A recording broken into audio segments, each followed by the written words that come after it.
Welcome again. मैंने आपको बताया था 6 टाइप के ऑर्गेनल्स होते हैं बेसिकली इंपॉर्टेंट। तो endoplasmic reticulum, Golgi apparatus, lysosomes, mitochondria, plastids and vacuoles. इन सब की स्पेलिंग लिख लीजिए, बार बार सुनिए, वीडियो रिपीट करके। वर्ड बोल नहीं पाते बच्चे, रिपीट करिए 2-2 बार। नोट्स बना लीजिए ऐसे। देखिए ER लिखा है शॉर्ट में, endoplasmic reticulum. It is the large network of membrane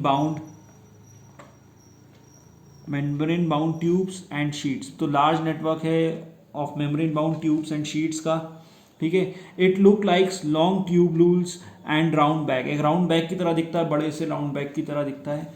2 type के होते हैं, रफ एंडोप्लाज्मिक रेटिकुलम और स्मूथ एंडोप्लाज्मिक रेटिकुलम।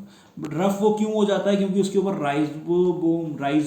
राइबोसोम्स उस पर स्टिक हो जाते हैं। क्यों हो जाता है rough due to ribosomes stick to it. तो एंडोप्लाज्म में राइबोसोम बैठ जाते हैं तो वो रफ हो जाता है।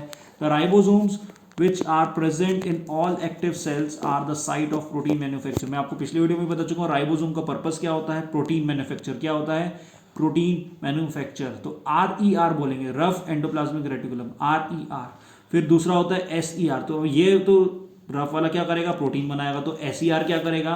तो ये करता है मैन्युफैक्चरिंग ऑफ फैट मॉलिक्यूल्स। क्या करता है? Fat molecules. फैट मॉलिक्यूल को एक नाम दिया गया है, उसका नाम है लिपिड्स। फैट मॉलिक्यूल को क्या नाम दिया गया है? लिपिड्स। जहां भी आप देखें फैट मॉलिक्यूल समझ जाइए लिपिड्स। देखिए अब सम प्रोटीन एंड लिपिड्स, अब जो सम प्रोटीन और लिपिड्स हैं वो मिलके क्या बनाते हैं? Building the cell membrane. एक सेल मेम्ब्रेन की बिल्डिंग चालू कर देते हैं। This process is known as membrane biogenesis. Membrane biogenesis ये इंपॉर्टेंट है, पेपर में पूछा जा सकता है, what do you mean by membrane biogenesis. तो याद रखना कि ये जो एंडोप्लाज्मिक रेटिकुलम था, इसमें जो प्रोटीन और लिपिड्स बनते थे ये बिल्ड करने लगते हैं। क्या बिल्ड करने लगते हैं? तो सेल मेम्ब्रेन। और इस प्रोसेस को ही बोला गया है मेम्ब्रेन बायोजेनेसिस। इंपॉर्टेंट है। Some other proteins and lipids, बाकी के जो प्रोटीन और लिपिड्स हैं, function as enzymes and hormones. बाकी के जो हैं एंजाइम्स और हार्मोन की तरह वर्क करते हैं। नेक्स्ट है आपके पास गोल्गी एपरेटस। क्या नाम है? Golgi apparatus. ऐसा अजीब सा नाम क्यों है? तो ये इसका डिस्कवरी करी थी कैमिलियो गोल्गी ने। किसने की थी? कैमिलियो गोल्गी ने, इसलिए इसका ऐसा नाम है गोल्गी।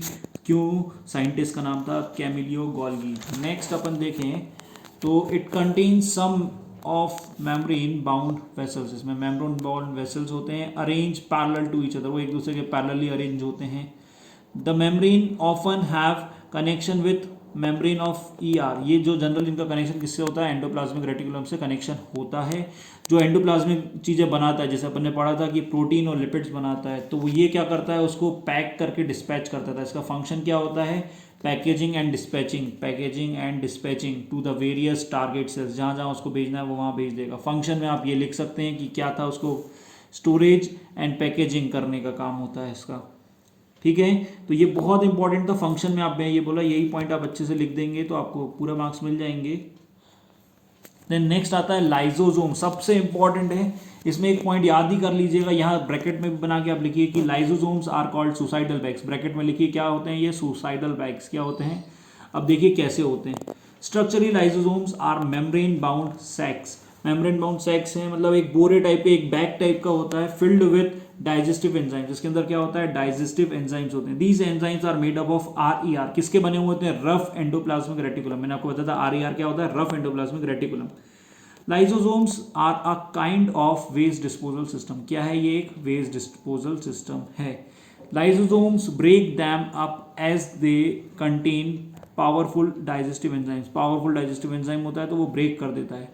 अब ये देखिए, इसको सुसाइडल बैग बोला जाता है। पूछा जाता है कि why lysosomes are called suicidal bag. Why भी पूछा जाता है और dash are called suicidal bag. तो ये दोनों क्वेश्चन बनते हैं इससे। तो देखिए क्या लिखा हुआ है, when the cell get damage. जब सेल डैमेज हो जाता है, लाइसोसोम्स में बर्स्ट, लाइसोसोम बर्स्ट हो जाता है, and the digestive enzyme digest their own cell. वो अपने सेल को ही डाइजेस्ट कर लेता है, इसलिए देयर, इसको बोला गया है सुसाइडल बैग। फिर से सेल क्या हो जाता है? डैमेज हो जाता है, तो जो लाइसोसोम से वो बर्स्ट हो जाता है, फट जाता है एक तरह से, और उसके डाइजेस्टिव एंजाइम्स होते हैं उसके अंदर, वो क्या करेंगे? वो खुद के सेल को ही डाइजेस्ट कर लेंगे, और इसी को, इसलिए उसको बोला जाता है सुसाइडल बैग। अपने लैंग्वेज में लिख सकते हैं आप, नोट्स भी मंगवा सकते हैं मेरे से व्हाट्सएप पे। माइटोकॉन्ड्रिया नेक्स्ट है आपका। माइटोकॉन्ड्रिया, इसको बोला जाता है power house of the cell. Power house of the cell. Double layer होते हैं organelle, other layers have pores. Outer layer जो होती है इसकी, उसमें पोर्स होते हैं। और जो इनर लेयर होती है वो डीपली फोल्डेड होते हैं। डायग्राम आप बुक में देख सकते हैं, मैंने लास्ट क्लास में दिखाया भी था सबको diagram.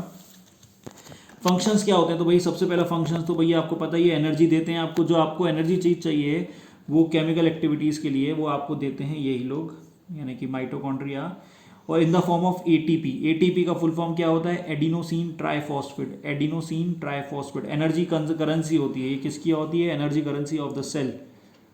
These are storage organelle, strange organelle. Strange organelle हैं, कैसे हैं, क्योंकि भैया इनके पास खुद का डीएनए और खुद का राइबोसोम्स है। क्या है, खुद का डीएनए और खुद का राइबोसोम्स। तो इसको अपन बोल सकते हैं सेमी ऑटोनोमस। माइटोकॉन्ड्रिया को क्या बोल सकते हैं, सेमी ऑटोनोमस। ऑटोनोमस मतलब ये खुद का चीज खुद कर सकता है, खुद का काम खुद कर सकता है, इसको बोला जाता है सेमी ऑटोनोमस। देन आता है प्लास्टिड्स। प्लास्टिड्स मैंने आपको बताया ही था कि जो प्लांट सेल में पाए जाते हैं, कलर देते हैं प्लांट्स को। इसको ब्रैकेट में मैंने लिखा है kitchen of the cell. Kitchen of the cell की तरह वर्क करता है, यानी कि अपना खाना खुद बनाना पड़ता है। प्लास्टिड्स दो टाइप के होते हैं, क्रोमोप्लास्ट और ल्यूकोप्लास्ट। क्रोमोप्लास्ट और ल्यूकोप्लास्ट। क्रोमोप्लास्ट से मतलब समझिएगा कलरफुल, और वाइट और ट्रांसपेरेंट, यानी कि कलरलेस होते हैं ये वाले, और ये होते हैं कलरफुल। इसका एग्जांपल है क्लोरोफिल। क्लोरोप्लास्ट के अंदर होता है क्लोरोफिल, ये उसका एग्जांपल हो जाएगा। ल्यूकोप्लास्ट क्या काम करते हैं भैया, प्राइमरी ऑर्गेन विच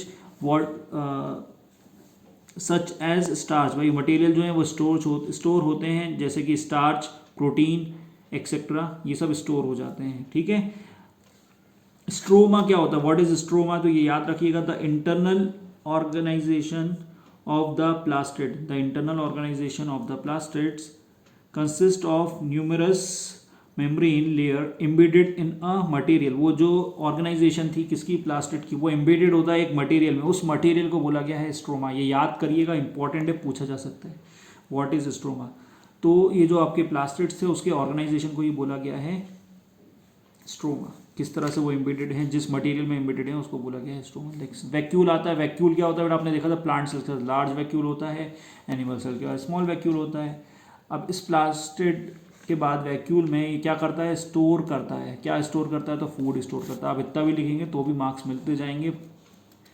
ठीक है, वैक्यूल्स क्लियर हुआ, डायग्राम आप देख चुके हैं ऑलरेडी। फंक्शन क्या होता है, तो in plant cells vacuole are full of cell sap and provide turgidity and rigidity to the cell. भाई टर्जिडिटी और रिजिडिटी भी देता है सेल को। ये सारे पॉइंट्स हैं, आप देखते जाइए। फिर आपको आता है सेल डिवीजन। सेल डिवीजन कैसा होता है, बुक में आप देखिएगा। पहले आता है कायरोकाइनेसिस और साइटोकाइनेसिस। कायरो का मतलब होता है न्यूक्लियस, काइनेसिस का मतलब होता है डिवीजन। तो हमेशा पहले न्यूक्लियस का डिवीजन होता है, फिर सेल का डिवीजन हो सकता है। तो हमेशा ध्यान रखना, एक सेल जो है पहले न्यूक्लियस जो है वो 1 से 2 बनता है, एक ही सेल के अंदर 1 से 2 बनता है, और फिर वो दोनों न्यूक्लियस दो अलग अलग सेल में डिवाइड हो जाते हैं आफ्टर सम टाइम, जब वो मैच्योर हो जाते हैं तब।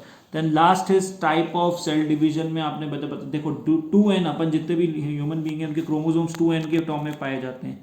जैसे आपको पता है XY और XX होते हैं, तो 2n से वो n हो जाते हैं, उसको बोलते हैं हाफ प्लॉइड। जो 2n होता है उसको बोलते हैं डाइप्लॉइड, और ये हो जाता है हाफ प्लॉइड।